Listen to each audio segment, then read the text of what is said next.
ruhnya seseorang ketika meninggal dunia mu'allaqatun bidainihi.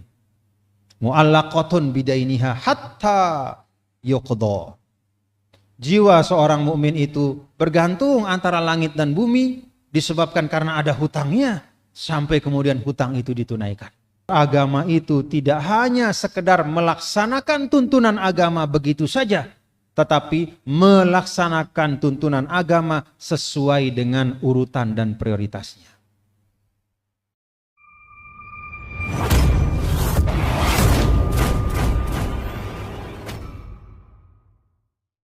Assalamualaikum warahmatullahi wabarakatuh.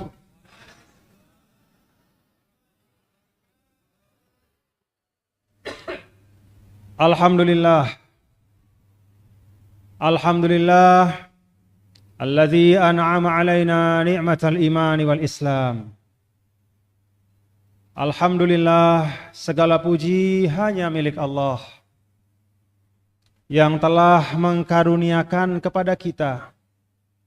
Bukan siapa-siapa yang mengkaruniakan kepada kita, tetapi hanyalah Allah Subhanahu wa ta'ala segala karunia dan nikmat. Dan yang merupakan puncak dari nikmat dan karunia itu adalah nikmatal iman wal Islam. Alhamdulillah, kita menjadi umatnya Nabi besar Muhammad sallallahu alaihi wasallam. Wassalatu wassalamu ala Sayyidina Maulana Muhammad. Kita berdoa dan kita berikrar, kita berhadiah, kita menunjukkan kesyukuran yaitu dengan bersolawat kepada Nabi yang mulia, Nabi besar Muhammad sallallahu alaihi wasallam. Mari kita baca solawat kepada Rasul. Allahumma salli ala Sayyidina Muhammad wa ala ali Sayyidina Muhammad. Bapak-bapak dan ibu, seluruh jamaah Masjid Nurul Ulia, Sukamaju, Luwuk Utara yang dirahmati Allah. Secara khusus Bapak Sekda, Bapak-bapak para kepala dinas, para asisten, jajaran pemerintah Kabupaten Luwu Utara, dan para tokoh agama dan tokoh masyarakat, para aparatur negara dari TNI dan Polri, yang semuanya saya hormati dan saya muliakan. Alhamdulillah wa syukrulillah. Pada malam yang istimewa, yang Rasul katakan sebagai Al-Lailatul Gharra, yaitu malam yang bercahaya, malam Jumat. Malam Jumat ini kita dapat bersilaturahim, dan kalau kita mengingat malam Jumat, maka mari kita ingat hadis Rasulullah sallallahu alaihi wasallam, "Shallu alayya fil lailatil gharra wal yaumil azhar." Wahai umatku, kata Rasul, banyak-banyak bersalawat kepadaku pada malam yang bercahaya dan pada hari yang terang benderang. Malam bercahaya itu malam ini, malam Jumat. Hari yang terang benderang besok sampai tergelincir ba'da asar dan masuk maghrib, itu batas hari Jumat. Pada malam yang bercahaya dan hari yang terang benderang itu Rasul sampaikan satu dari amalan istimewa yang kita lazimkan, yang ringan di bibir tapi berat timbangannya di sisi Allah, adalah membaca salawat kepada Nabi besar Muhammad sallallahu alaihi wasallam. Kenapa kita bersalawat kepada Rasul? Bapak Ibu, semua jalan kebaikan itu kita ketahui melalui perantaraan Rasul. Apa-apa yang istimewa dalam hidup ini kita tahu dari Rasul. Kita tahu dari Rasul bahwa ada satu malam lebih mulia dari 1000 bulan. Lailatul Qadar. Perantaraan Nabi yang mulia, Nabi besar Muhammad sallallahu alaihi wasallam. Kita tahu bahwa kalau kita ingin menjadi hamba yang dekat kepada Allah, maka salah satu jalannya tegakkan sholat 5 waktu. Juga dari Rasul sallallahu alaihi wasallam. Tidak ada seorang pun, secanggih apapun pikirannya, setinggi apapun ilmunya, yang bisa sampai pada ilmu kewajiban sholat 5 waktu itu. Itu adalah benar-benar i'lam minallah ta'ala, dari Allah ta'ala melalui Rasul, untuk menjadi bekal kita semua. Alhamdulillah. Karena itu jangan bakhil. Karena itu mari bermurah hati. Karena itu mari kita gerakkan lidah kita memperbanyak sholawat. Alhamdulillah, bersolawat tidak ada modalnya. Tidak perlu kita keluar uang. Tidak perlu kita berpeluh-peluh berkeringat. Cukup dengan menggerakkan lisan kita, diiringi dengan hati yang penuh kesadaran dan kesyukuran. Allahumma sholli ala Sayyidina Muhammad wa ala ali Sayyidina Muhammad. Maka insya Allah kita akan mendapatkan banyak keberkahan dalam kehidupan kita. Ini yang pertama pada malam hari ini, Bapak-bapak dan Ibu, yang ingin saya sampaikan kepada kita semua dan untuk diriku juga, untuk diri saya. Karena seorang mubaligh, seorang da'i, itu sebenarnya yang paling utama dia menasihati dirinya, mengingatkan dirinya. Saya ingatkan diri saya dan kita semua. Yang pertama pada malam hari ini adalah mari kita memperbanyak membaca sholawat kepada Nabi besar Muhammad sallallahu alaihi wasallam sepanjang kehidupan kita. Bapak-bapak dan ibu, hadirin dan hadirat sekalian yang dirahmati Allah. Kalau mau diringkas, istilahnya wasailun najah wal falah. Jalan-jalan supaya kita selamat. Kan Bapak Ibu, kita ingin selamat ya Bapak Ibu ya? Ingin selamat? Itu dambaan kita. Kita ingin selamat dalam kehidupan. Kita ingin hidup kita ini kita jalani dengan baik, kita tutup dengan baik, lalu di alam barzakh kita juga jumpa yang baik, lalu di alam akhirat juga urusan kita ringan. Itu yang kita inginkan. Kata para ulama, kalau ada seorang menginginkan istilahnya hidup ini seperti kota besar yang ada ribuan jalan di situ. Dari A sampai Z. Banyak rutenya. Kalau sekedar melihat peta orang jadi bingung. Mana yang harus ditempuh dan mana yang ditinggalkan. Kadang di peta itu jalannya kelihatannya lebih dekat. Tapi begitu kita tempuh ternyata banyak jurangnya. Ternyata jalannya rusak. Sehingga walaupun dia dekat, waktu tempuhnya lama. Belum lagi bahayanya. Maka kata para ulama, di tengah-tengah demikian banyak tawaran-tawaran keselamatan dalam kehidupan. Kalau kita ingin mendapatkan pamungkas keselamatan itu, maka jalannya cuma satu, itulah meneladani Nabi yang mulia, Nabi besar Muhammad sallallahu alaihi wasallam. Meneladani Rasul, itu jalan keselamatan. Ada pertanyaan Bapak-bapak Ibu. Bisa enggak saya ya katakanlah kita ini bukan orang Quraisy. Kita ini tinggal jauh dari tempat lahirnya Islam. Bapak-bapak Ibu tinggalnya di Luwu Utara. Kalau kita buka peta, lihat Google, kita ketik Mekah, kita lihat direction atau jaraknya, ya, itu ternyata ribuan kilo baru sampai Mekah, jauh kita. Kalau kita melihat dari jauhnya saja tempat tinggal kita ini, lalu kita lihat dari ribuan tahun, 1400 tahun jarak hidup kita sekarang dengan Nabi Muhammad SAW. Kadang ada pertanyaan dalam diri kita. Aduh, saya ini kalau saya di Luwu Utara, hidup di masa sekarang, katakanlah, ya kalau dari sisi latar belakang ilmu saya mungkin tidak banyak ilmu saya. Saya bukan ahli agama yang hafal dari A sampai Z tuntunan Islam.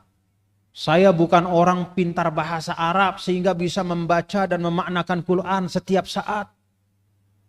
Bahkan mungkin saya baru belajar sholat beberapa tahun saja misalnya. Apa bisa saya meneladani Rasul? Apa bisa saya menjadi bagian dari barisan Rasul? Kalau ada pertanyaan itu Bapak Ibu, kalau ada pertanyaan itu di diri kita masing-masing, termasuk di diri saya nih, yang banyak kelemahan, maka mari kita ingat sebuah hadis yang ringkas, yang menjadi penghibur bagi kita semua, yang menjadi penyejuk hati kita, yang membuat kita optimis bahwa kita bisa meneladani Rasul dan kita bisa menjadi bagian dari barisan Rasul. Rasulullah SAW mengatakan,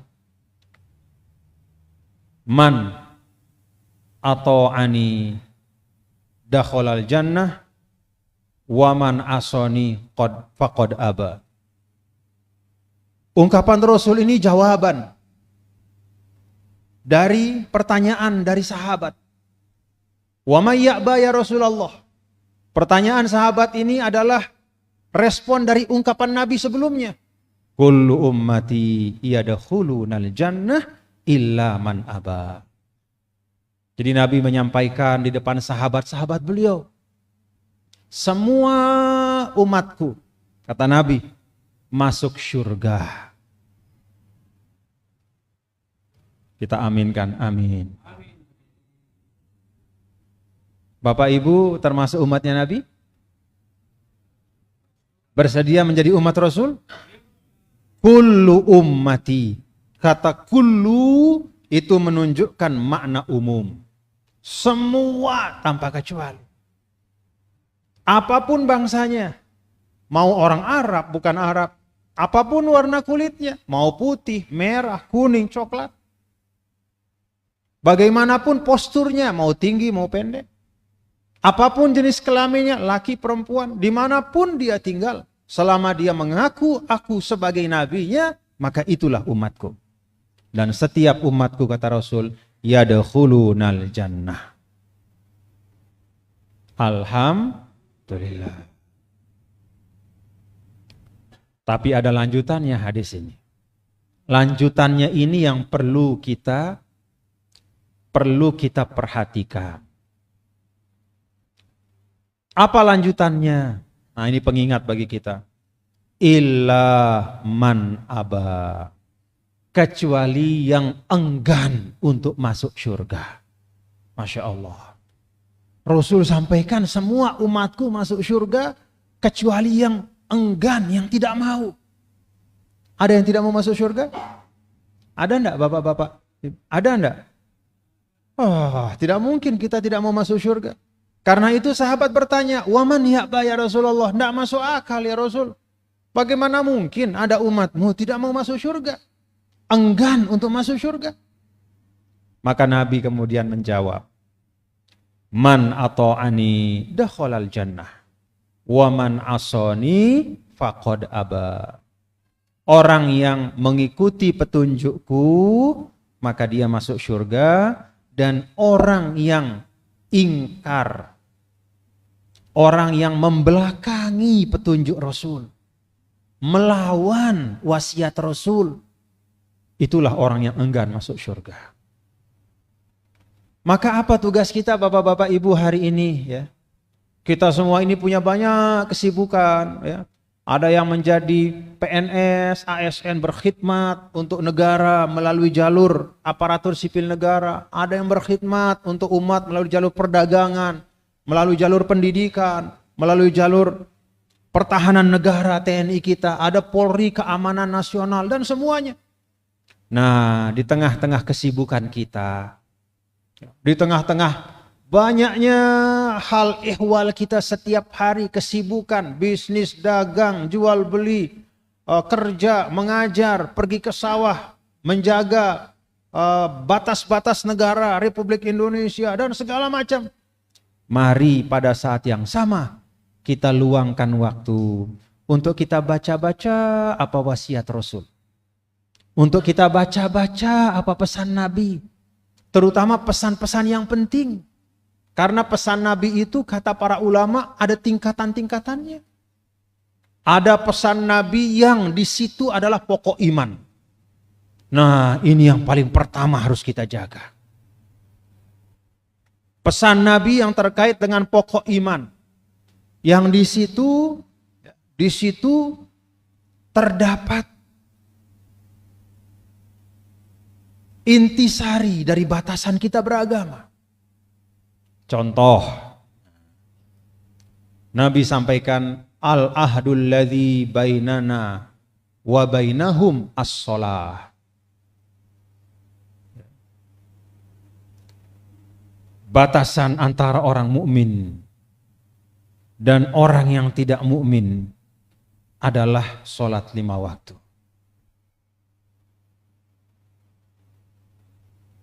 Kalau wasiat ini kira-kira penting enggak? Penting enggak Bapak Ibu? Ini bukan kita, bukan bupati yang bikin batasan. Warga Sukamaju batasannya ini ya, jangan dilewati. Bukan Bu Bupati. Bukan Pak Gubernur. Bukan Pak Presiden. Ini Rasul kita. Rasul kita yang beritahu, Pak, Bu, umatku, batasan antara keimanan dan kekufuran, sholat 5 waktu. Saking pentingnya sholat 5 waktu. Karena itu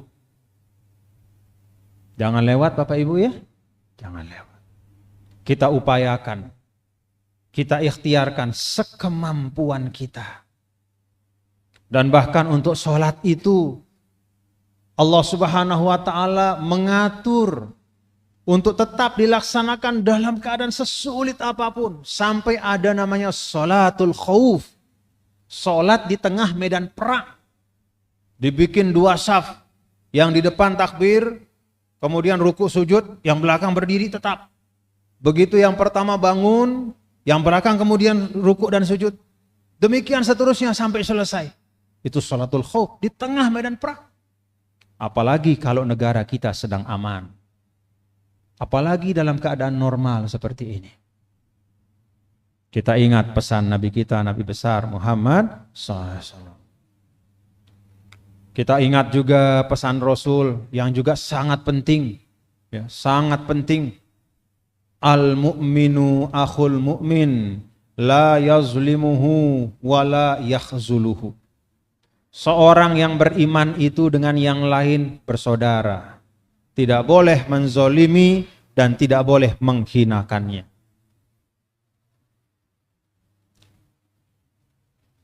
Ini pesan penting atau tidak? Penting atau tidak Bapak-bapak? Penting. Pegang kuat-kuat. Karena ini terkait dengan kesempurnaan iman kita. Kalau kita suka menzolimi orang lain, kita menghinakan orang, apalagi sampai pada tingkatan qitalul mu'min, ya, membunuh orang, ya, menghilangkan nyawa orang, itu melampaui batas kezoliman yang luar biasa. Maka kita ingat wasiat ini. Ada juga wasiat-wasiat Rasul, pesan-pesan Nabi yang tidak setinggi ini nilainya, tapi juga tetap penting untuk kita indahkan. Apa itu Bapak-bapak dan Ibu? Hal-hal yang menyangkut kesempurnaan akhlak. Rasulullah Shallallahu Alaihi Wasallam menyampaikan, "Man kana yu'minu billahi wal yaumil akhir falyukrim dhaifah." Maka hendaklah memuliakan tamu. Ini penting, walaupun tidak sepenting sholat 5 waktu. Rasulullah Shallallahu Alaihi Wasallam menyampaikan, siapapun ketika dubur kulli sholatin abis sholat, maka hendaklah yusabbihu lillah salasan wa salasina marrah. Ketika selesai sholat hendaklah bertasbih 33 kali, bertakbir 33, bertahmid 33 kali, bertakbir 33 kali. Subhanallah, subhanallah 33, alhamdulillah, alhamdulillah 33, Allahu akbar 33. Lalu ditutup dengan la ilaha illallah wahdahu la syarikalah, lahul mulku wa lahul hamdu yuhyi wa yumiitu wa ala kulli syai'in qadir. Ini wasiat Nabi, tapi tidak setinggi yang pertama tadi.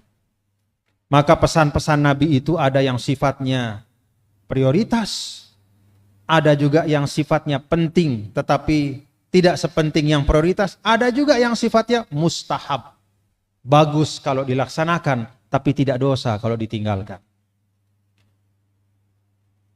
Kita susun wasiat Nabi itu sesuai dengan tingkatannya. Jangan yang sunnah-sunnah kita perhatikan, yang sunnah-sunnah kita laksanakan dengan sebaik-baiknya. Tapi yang wajib, yang merupakan pokok justru kita abaikan. Beda sedikit, nggak mau saling tegur. Padahal silaturahim itu satu yang utama dalam Islam.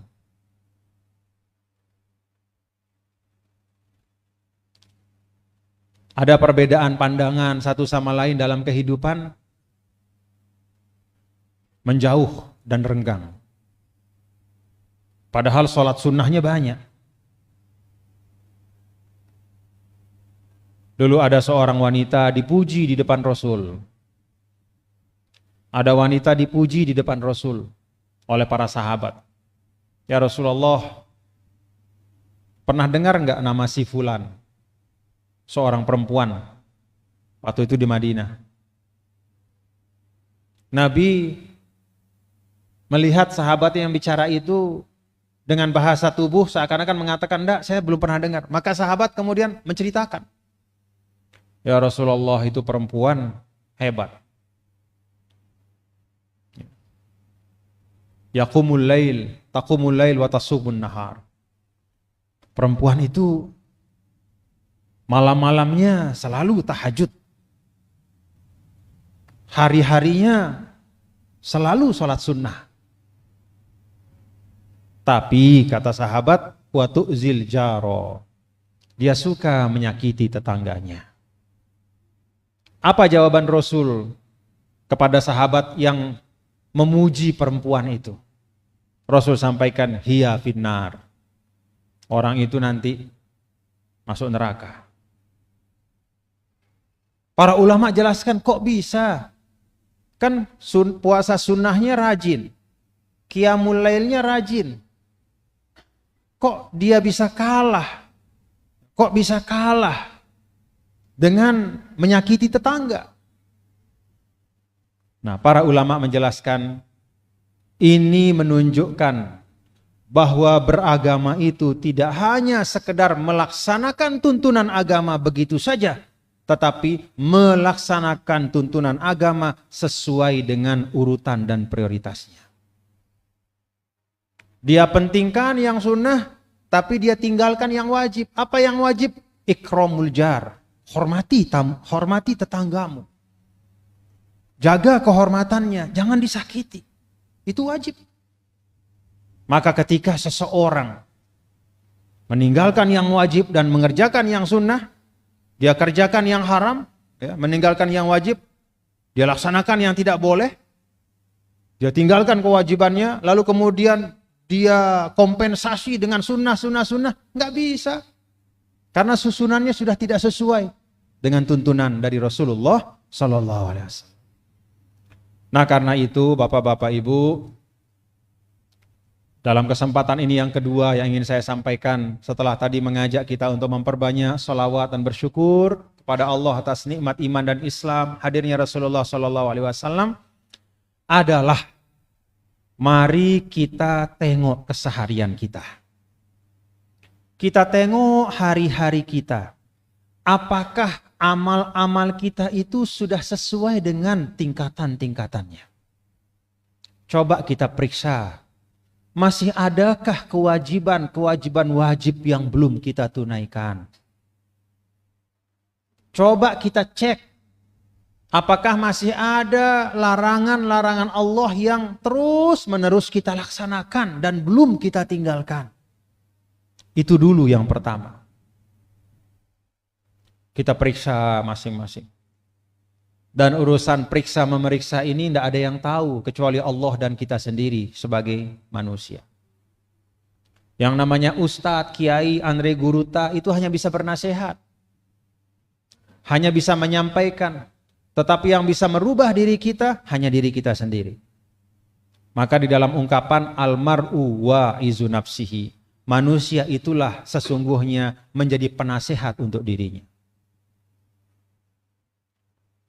Karena itu saya ajak ibu-ibu yang ada di Luwu Utara ini, ibu-ibu coba dicek ya kesehariannya, apakah hal-hal yang memang sudah merupakan tuntunan agama bisa dilaksanakan dengan baik.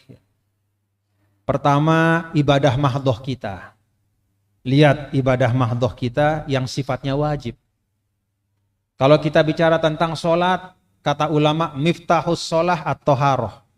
Pintu kunci dari sholat adalah bersuci. Cek apakah kita sudah bersuci dengan baik. Bisa enggak kita wudhu dengan baik? Apakah kita sudah istinja membersihkan najis dengan baik? Apakah ibu-ibu sudah bisa mandi besar? Mandi dari hadas besar dengan baik, bapak-bapak juga. Jangan sampai kita sudah punya 5 anak tapi tidak tahu cara mandi junub. Ya. Punya 5 anak tapi tidak tahu cara mandi junub. Innalillahi wa inna ilaihi rajiun. Dia pikir mandi junub itu mandi bur. Bukan. Mandi junub itu ada caranya. Membasuh semua anggota badan kita dengan kaifiatnya. Ya. Itu tidak usah kita bahas secara detail tapi ada caranya. Mari kita lihat. Itu hal-hal sederhana tapi kunci. Kata ulama miftahus sholah at-toharoh. Pintu kunci dari sholat yang dikabulkan itu dimulai dari bersuci. Kesucian badan kita, pakaian kita, tempat sholat kita. Tentu saja juga kesucian hati. Ya. Ketika menghadap Allah. Ibadah mahdhoh itu kita perhatikan. Apalagi bagi kaum perempuan ada kekhususan tersendiri tentang bersuci itu. Karena wanita itu ada siklusnya, halangan-halangannya yang datang setiap bulan. Maka dia harus tahu, bisa membedakan ini darah apa. Dia hitung berapa hari, supaya jangan melampaui batas 14 hari. Karena kalau sudah lewat itu bukan darah itu tapi darah penyakit. Dia harus sholat, supaya mengerti. Bapak-bapak juga kita mengerti toharoh yang baik seperti apa. Selain ibadah mahdhoh, kita cek juga muamalat maliyah kita. Bagaimana transaksi-transaksi keuangan kita dengan orang. Ada enggak utang yang kita lupa? Ingat-ingat. Karena itu berat urusannya. Nabi pernah sampai menangguhkan sholat jenazah untuk orang yang berhutang. Sampai kemudian ada sahabat mengatakan, ya Rasulullah saya bayarkan utangnya. Baru Nabi mau sholatkan. Sekarang agak jarang orang mau bayarkan hutang orang, bapak-bapak ya. Jadi kita tidak usah berharap mau dibayarkan utang oleh orang. Dari sekarang ini kita pastikan, kita cek. Dan hutang itu tidak mesti banyak. Apapun yang kita ikrarkan, oh saya pinjam dulu ya. Pak saya pinjam uang 5.000, itu sudah hutang. Hati-hati. Hutang itu bukan hanya 10 juta, 20 juta, 100 juta. Tapi setiap yang kita ikrarkan, kita meminjam lalu kita dikasih, itu hutang. Dan selama belum kita bayar atau dia ikhlaskan, itu ruhnya seseorang ketika meninggal dunia mu'allaqatun bidainihi. Mu'allaqatun bidainiha hatta yuqda.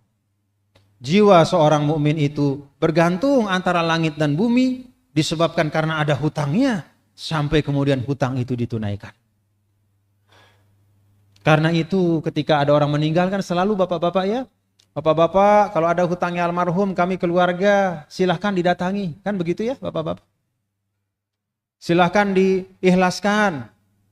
Kalau diikhlaskan kami syukur, kalau tidak diikhlaskan datangi kami supaya almarhum itu tidak tergantung-gantung, nggak ada kejelasan. Nah ini kita cek. Hubungan dengan manusia bapak-bapak ibu itu beda dengan hubungan kita dengan Allah. Kalau hubungan kita dengan Allah kata ulama mabniyun alal musamahah. Hubungan manusia dengan Allah itu musamahah. Artinya Allah maha mengampuni. Jadi kalau ada kurang, katakanlah sholat kita rasanya kurang sempurna tahun yang lalu hari ini kita berdoa, ya Allah saya mohon ampun padamu. Ya Allah saya tidak bisa lagi karena itu sudah berlalu ya Allah. Tapi saya yakin memang ada banyak yang kurang. Kehusyuannya, kadang-kadang waktunya, kadang-kadang cara melaksanakannya seperti dikejar-kejar. Tumakninahnya kurang, semuanya. Maka saya mohon ampun ya Allah. Dan saya akan perbaiki sholat saya. Kalau dengan Allah, taubat nasuha itu cukup. Ghafiruz zambi. Allah mengampuni dosa kita itu. Insya Allah. Ya, insya Allah. Tapi kalau kaitannya dengan manusia, maka kata ulama, mabniun alal musyahanah. Kalau hubungan dengan manusia itu urusannya adalah tidak bisa sekedar dengan kita minta ampun kepada Allah. Tapi harus selesai urusannya dengan manusia yang lain itu. Harus selesai. Jadi kalau sama Allah cukup kita kunci pintu malam-malam, kita sholat taubah 2 rakaat, lalu kita doa nangis. Nangis, air mata kita kena sama sijadah. Ikhlas, mohon ampun, taubat, insya Allah. Dan jangan diulangi. Kalau dengan Allah. Tapi kalau dengan manusia, kita mau tahajud, mau sholat taubat, 2 rakaat, 4 rakaat, 100 rakaat, 200 rakaat, selama yang haknya ada pada kita. Karena uangnya belum kita kembalikan padahal kita pinjam. Karena dia pernah kita umpat dan kita belum minta maaf dan dia belum mengikhlaskan. Maka itu belum selesai. Makanya bapak-bapak ibu, Rasulullah SAW sampaikan bahwa satu dari amal ya, yang sangat bagus dalam kehidupan namanya al-kafu anil aza. Tidak menyakiti orang. Jadi tidak menyakiti orang itu amal. Amal soleh itu. Coba Bapak Ibu. Tidak menyakiti orang itu perlu modal enggak? Enggak ada. Cukup tahan mulut saja. Cukup tahan hati saja. Udah enggak usah banyak-banyak komen. Tidak usah kita karena kita pintar ngomong, kita suka menjelek-jelekkan orang gitu, suka mengumpat orang, jangan. Kata Rasul cukup mau masuk surga, al-kafu anil aza. Gak usah nyakiti orang. Kalau kita menjaga diri kita, apalagi masa sekarang ya, ini kita punya grup-grup WA ini penuh isinya dengan saling mengumpat. Sudahlah. Bapak-bapak ibu sudah lebih mengerti dari saya. Video-video hoax disebarkan, dipotong, diviralkan padahal isinya bohong. Ucapan dipotong sehingga orang akhirnya salah paham. Lalu kita ikut komen, benar. Orang ini tidak ada baik-baiknya, hanya berdasarkan video. Hati-hati. Ma yalfizu min qaulin illa ladaihi raqibun atid. Tidak ada kata yang keluar dari lidah kita kecuali ada pencatatnya. Tidak ada ketikan tangan kita di handphone, di smartphone, kecuali setiap ketikan itu ada tanggung jawab. Mau amal yang paling sederhana tapi menyelamatkan, al-kafu anil aza. Jangan menyakiti orang lain. Tidak apa-apa kita tidak terlalu pintar. Tidak harus kita menjadi pejabat. Tidak mesti kita jadi orang kaya. Cukup tidak menyakiti orang lain. Maka Rasul sampaikan, min husni islamil mar'i tarkuhu ma la ya'nihi. Tanda Islam seseorang itu baik adalah meninggalkan yang bukan urusannya. Sudah, apa yang urusan kita itu yang kita urus. Kita punya keluarga, ibu-ibu ya punya suami ya masing-masing ya. Sudah, urus suaminya. Jangan urus suami orang. Ya. Bapak-bapak juga punya istri, urus istrinya. Jangan urus istri orang. Kita punya rumah, sekecil apapun rumah itu, itulah yang Allah berikan. Mari kita urus, kita jaga dia. Kita bersihkan karena Allah, Rasulnya suka pada kebersihan, keindahan. Jangan kita lihat rumah orang, oh kok dia begitu ya, oh dari mana dia dapat uang ya? Oh gimana ceritanya dia? Nah, udah mulai masuk sudah itu. Mulai kita menyakiti orang dengan lidah kita. Jangan kita sangka bahwa kita ngomong di sini, orangnya tidak dengar, lalu itu kemudian tidak ada urusannya. Lalu itu akan hilang begitu saja, tidak. Ladaihi raqibun atid. Ada pencatat. Jangan sampai kita menjadi orang yang kata Rasul, sahabat, tahu nggak siapa yang paling rugi? Kata Nabi, kata sahabat, ya Rasulullah, kami tahu orang yang tidak punya modal berdagang. Orang yang ketika berdagang lebih besar modal daripada keuntungan, itu orang rugi. Orang yang tidak punya emas dan perak, kata Rasul bukan itu. Orang yang rugi dan benar-benar rugi, kata Nabi, orang yang hari kiamat datang bawa pahala sholat, datang bawa pahala zakat, datang bawa pahala zikir, datang bawa pahala sedekah. Tetapi ketika hidup, lidahnya mengumpat orang lain, mencerca orang lain, menghina orang lain. Maka orang-orang itu nanti di akhirat datang kepada Allah, ya Allah, saya minta keadilan. Diambillah kebaikannya sedikit demi sedikit sampai kemudian habis. Ternyata masih ada yang belum dibayarkan. Akhirnya apa? Fayu'khadhu min hasanatihi. Lalu diambilkanlah keburukan orang itu dan diberikan kepada dia. Ada Ada mutual transfer, ya, bolak-balik transfernya. Pahalanya disedot. Ketika sudah habis, ternyata belum habis pembayarannya, maka dosa orang dia sedot. Ketika pagi-pagi dia membawa gundukan pahala, sore-sore di hari kiamat berbalik membawa gundukan beban dan dosa. Itu orang rugi, kata Rasul.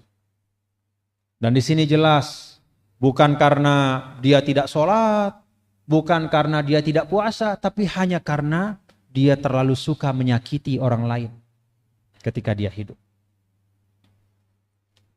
Karena itu Bapak Ibu, saudara-saudara sekalian, ya, mari kita rapikan kehidupan kita masing-masing ya Bapak Ibu ya. Semua kita ini beda-beda. Ya. Jangan kira bahwa kiai itu tidak ada kekurangannya, banyak kekurangannya. Jangan kira bahwa Pak Sekda ini tidak punya masalah, ribuan masalahnya. Makanya dia kurus begini Pak Sekda. Jangan kira Ibu Bupati itu senyum-senyum tidak ada masalahnya, banyak masalahnya. Masalah untuk bagaimana memajukan Luwu Utara dan seterusnya. Semua kita punya masalah. Semua kita punya tantangan-tantangan dalam kehidupan. Semua kita punya pengalaman, perbuatan yang hanya kita yang tahu.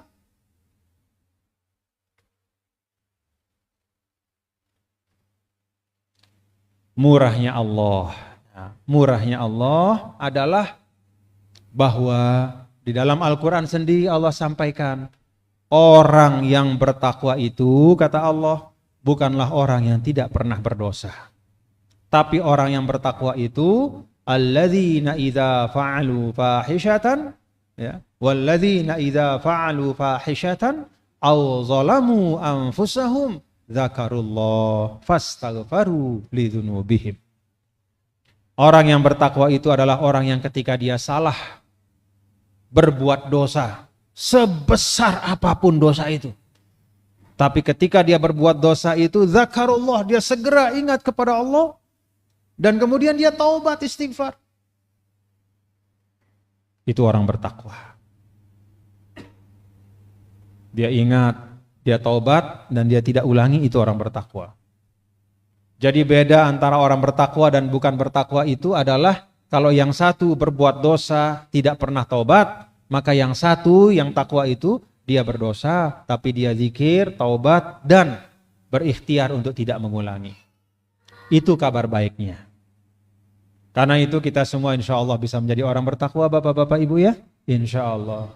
Itulah keindahan Islam. Itulah kelapangan Islam. Pintu surga itu sama-sama menerima.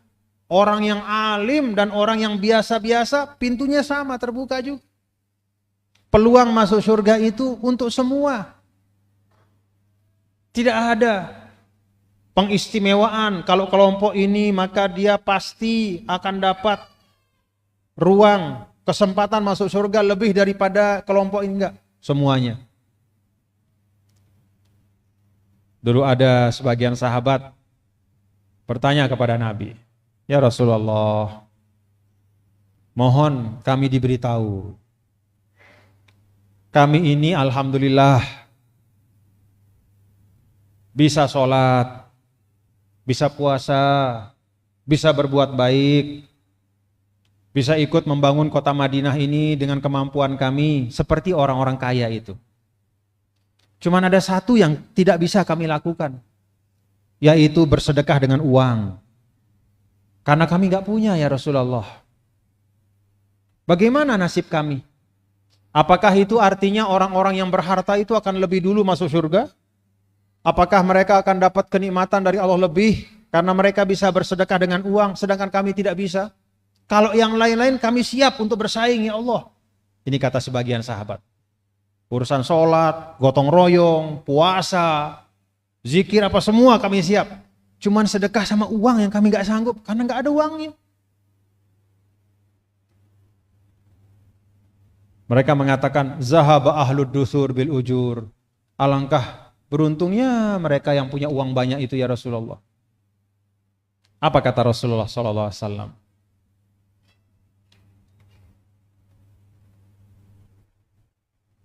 Kullu tasbihatin sadaqah. Kullu tasbihatin sadaqah. Wa kullu tahmidatin sadaqah. Wa amrun bil ma'ruf wa nahyun 'anil munkar sadaqah. Imatatul aza 'anit tariq sadaqah. Wa tamassumuka fi wajhi akhika sadaqah. Masya Allah. Rasul sampaikan, Bapak jangan khawatir. Yang namanya sedekah itu jauh lebih luas dari sekedar dengan harta. Bagi yang tidak bisa bersedekah dengan harta, maka setiap tasbih dari mulutnya itu sedekah untuk dia.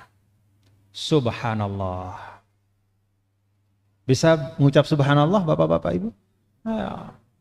Subhanallah. Wa kullu tahmidatin sadaqah. Alhamdulillah.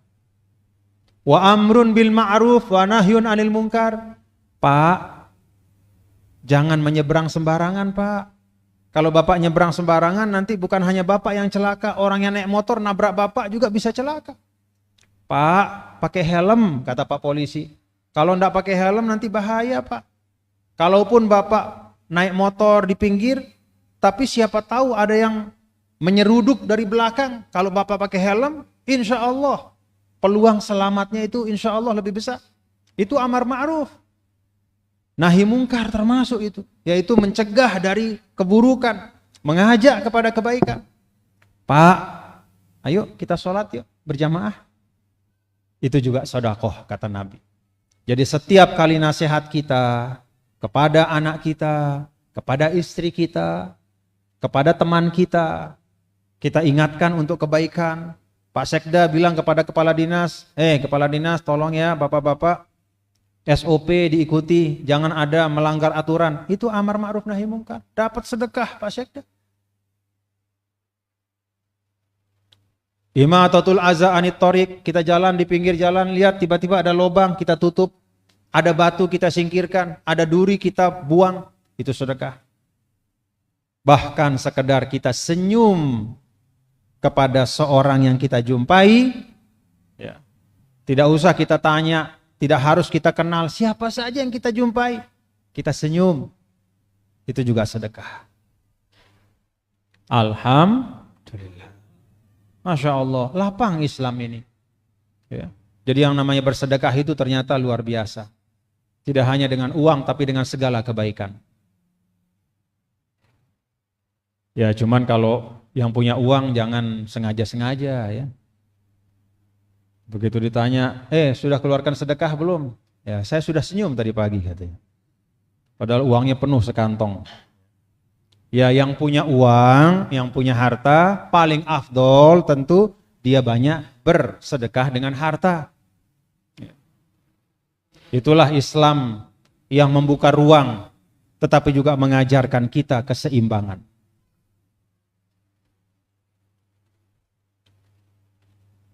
Bapak-bapak dan ibu, hadirin dan hadirat sekalian, kalau kita terus-menerus ya melihat kepada diri kita setiap hari, ya, kata Sayyidah Aisyah, setiap kali matahari terbit, lalu di hari itu saya tidak bertambah ilmu, tidak bertambah dekat kepada Allah, fala burikali fi dzalikal yaum, fi tulu'i syamsi dzalikal yaum. Kalau matahari terbit, hari datang, lalu saya tidak bertambah ilmu, tidak bertambah kedekatan kepada Allah, maka itu artinya hari itu saya tidak ada keberkahan. Tidak ada keberkahan buat saya. Walaupun saya makan, minum banyak segala macam, tapi saya tidak bertambah pengetahuan, tidak bertambah dekat kepada Allah, berarti tidak berkah buat saya. Itu kata Sayyidah Aisyah. Artinya apa? Setiap saat adalah kesempatan kita untuk belajar. Dan tidak ada yang tahu sekali lagi siapa kita kecuali kita dan Allah. Karena itu kita tidak usah mau istilahnya main petak umpet dengan Allah, tidak ada artinya. Mau kita berpura-pura dengan Allah, nggak ada gunanya. Ya'lamu kha'inatal a'yun wa ma tukhfis sudur.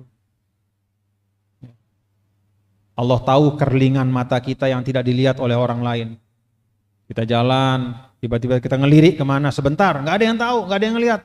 Ya'lamu kha'inatal a'yun, Allah tahu. Wa ma tukhfis sudur, yang kita sembunyikan dalam hati juga Allah tahu. Karena itu mari setiap saat Bapak-bapak dan Ibu, di tengah kesibukan kita ya, saya dengar dari Bapak Sekda di Luwu Utara ini, daerahnya paling luas, satu Sulawesi Selatan, Luwu Utara ini. Komposisi penduduknya juga hampir semua suku ada di sini. Saya dari Lombok, orang Sasak, ternyata banyak juga orang Sasak di Luwu, Luwu Timur, Luwu Tengah, Luwu Utara. Masya Allah. Daerah kita yang demikian kaya potensi ini, ya, demikian hebat yang Allah simpankan di dalam buminya dan di atas buminya. Kesuburannya, kita nggak tahu apa yang Allah simpankan, mungkin ada mineral segala macam di bawah tanah itu, kita nggak tahu masih. Ya. Allah akan keluarkan sesuai kebutuhan hambanya. Maka daerah yang demikian hebat potensinya ini akan benar-benar menjadi tempat yang berkah kalau diisi oleh orang-orang yang selalu muhasabah. Kita selalu introspeksi diri. Ya, termasuk saya yang ngomong ini, saya juga introspeksi diri. Yang saya sampaikan ini jadi PR bagi saya terutama. Dan kita masing-masing juga. Sepulang kita dari pengajian ini, saya ajak untuk kita mengingat-ingat apa hak Allah yang belum saya tunaikan. Yuk segera tunaikan. Apa hak suami yang masih saya abaikan kalau kita jadi istri? Sekarang saya tunaikan.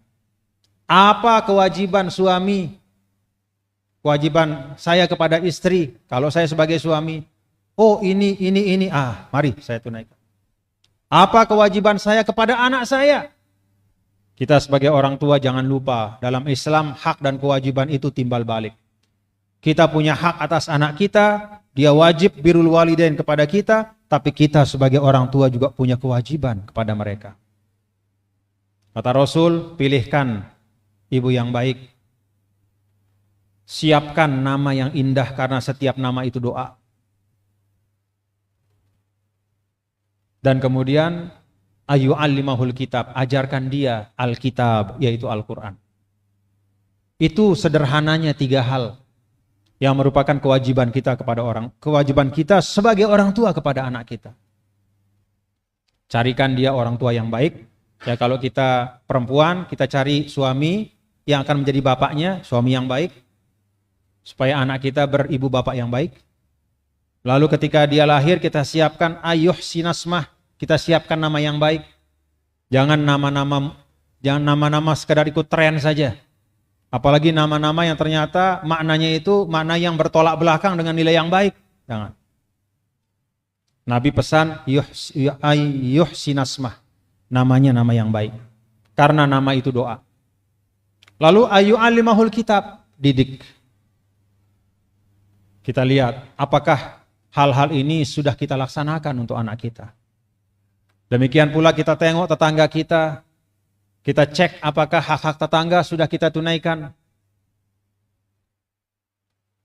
Kita cek kepada orang yang berhubungan bisnis dengan kita, apakah hutang piutang sudah kita laksanakan dengan. Semua itu bagian dari mempersiapkan masa depan kita. Mudah-mudahan kalau kita jaga dengan baik, Bapak-bapak Ibu ya, kita siapkan dengan baik, mudah-mudahan kita mendapatkan keselamatan dunia dan akhirat. Amin ya rabbal alamin. Bapak Ibu, itulah yang dapat saya sampaikan. Mudah-mudahan bisa menjadi bekal ya sedikit tidak untuk kita terus memperbaiki pengetahuan dan pengamalan kita terhadap kewajiban-kewajiban kita sebagai seorang muslim dan muslimah. Baik kewajiban kepada Allah, kewajiban kepada sesama manusia, maupun juga kewajiban kita kepada sesama makhluk Allah Subhanahu wa taala. Terima kasih dan kita doakan semoga Luwu Utara ini ya, kebetulan Ibu Bupati dan suaminya itu saya kenal lama ya. Bahkan kalau suaminya itu Pak Fauzi ya, itu sahabat saya dari 2004 ketika kami bersama-sama di DPR RI. Ya, menjadi anggota DPR RI, waktu itu Bang Fauzi atau Pak Fauzi itu belum menikah. Lalu suatu ketika beliau datang kepada saya dan mengatakan, "Tuan Guru, saya mau menikah. Mohon Tuan Guru bisa menjadi saksi." Dan alhamdulillah Bang Fauzi menikah dengan Bu Indah, saya menjadi saksinya waktu itu. Alhamdulillah. Jadi mudah-mudahan kita doakan beliau sakinah mawaddah rahmah dan terus bisa memimpin dengan baik. Pak Sekda juga kita doakan, Bapak Wakil Bupati juga dan semua ya, kita saling doakan Bapak Ibu ya. Saling mendoakan dalam kebaikan, saling nasihat menasihati. Mudah-mudahan kita semua bersama-sama kelak mendapatkan keselamatan sampai kepada ridho Allah dan mendapatkan nikmat surga Allah Subhanahu wa taala. Amin ya rabbal alamin. Mohon maaf kalau ada hal-hal yang kurang pas dan semoga ada manfaatnya untuk kita semua. Wallahul muwaffiq wal hadi ila sabilir rasyad. Assalamualaikum warahmatullahi wabarakatuh.